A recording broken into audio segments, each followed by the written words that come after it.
What's going on, guys? Just a quick video here on putting spark plugs in a 2015 Chevy Silverado. Looked at a few videos. One mentioned taking the front tires off and taking the inner fenders out and that sort of thing. And then other guys just do like I did, reached in from the top. But you guys can see I'm a bricklayer, man, and I built me a little scaffold right here where I could reach, and I'm telling you, man, it makes a world of difference in getting in there. I didn't take the tires off or the inner fenders out or anything. I did it in less than an hour, and I wasn't really rushing, just sort of taking my time, because I've never changed plugs in a newer style engine like this. I'm old school, and this is I just haven't worked on it. Didn't need to work on it. Ain't nothing ever happened to it. So this is what I used. This is a trick from back in the day where you slip this over the end of the spark plug and you get it started in the threads. That way, it helps keep you from cross threading it, because you can feel it when you put in your finger and twist it. You can feel the threads, and these being aluminum heads, I wanted to make sure I didn't get anything cross threaded. Dielectric grease, and then these are, believe it or not, Harbor Freight. These two right here, I got the insert out of one of them because I've got a 1990 ZR1, and changing the plugs in it is a chore in a way. Not once you get it down pat, it's pretty easy. But this one has the insert, but this insert is looser than these two inserts. It helps you from having to use the needle nose pliers, to pull the socket off if the extension comes out of your socket while it's still on the plug. So that's what the Pittsburgh one's for.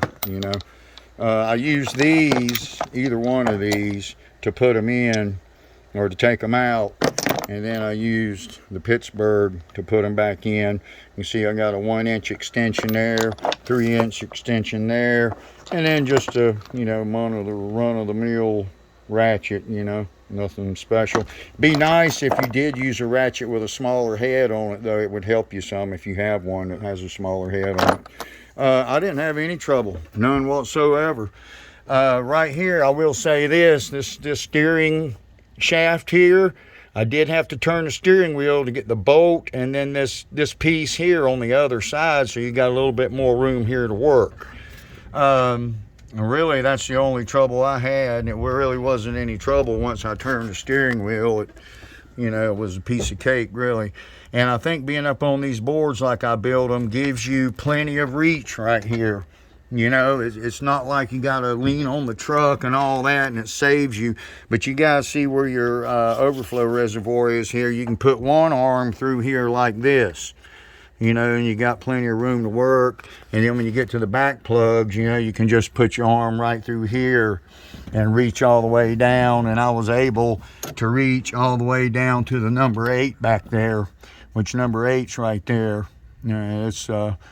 It's tough, but if you got experience, you'll be able, because when you work on cars, you have to have a feel. You have to be able to feel what you're doing with your fingers.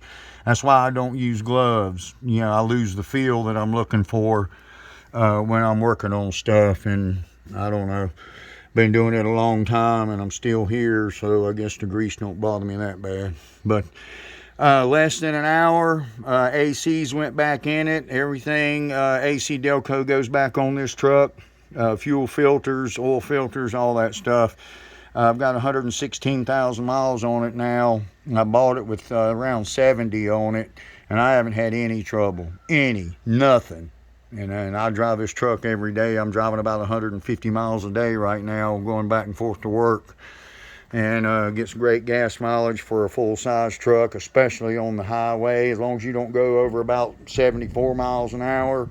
Once you go over 74, it starts going back the other way, but up to 73 or so, set the cruise on it, man, and ride. And but it wasn't that big a deal, and I did check the gap on all the plugs. They're pre-gapped, and all of mine were right. And I checked every one of them as I took them out. Pulled the new plug out of the box and checked the gap before I put it in the spark plug socket to put it back in the engine. So it's been a great truck, man. I'm telling you, it's been a real good truck. I love this truck. And of course, I love my 2010 LTZ. It had the 5.3 in it. It was a great little truck too, but I think the person that owned it used to tow their boat with it, and from the back axle back, the frame and everything, backing plates and rear end cover, all that stuff was nothing but rust. It was horrible. It cost me a fortune to try to fix that truck. So, but as far as running and having any trouble with it, none. And I do use a Range Technologies device in this truck to keep it in 8-cylinder all the time. So, and it works great. That's a nice little device, man. And I want a V8. I didn't buy a 4-cylinder. I don't want a 4-cylinder. So that's what my little Saturn Ion is for out there. So anyway, just putting the plugs in, man, it's pretty straightforward. Twist your spark plug boot, maybe a 1/2 inch back and forth to break the rubber loose from the spark plug. Then stick your needle nose inside the heat shield and pull it. So, all right. Y'all have a good day.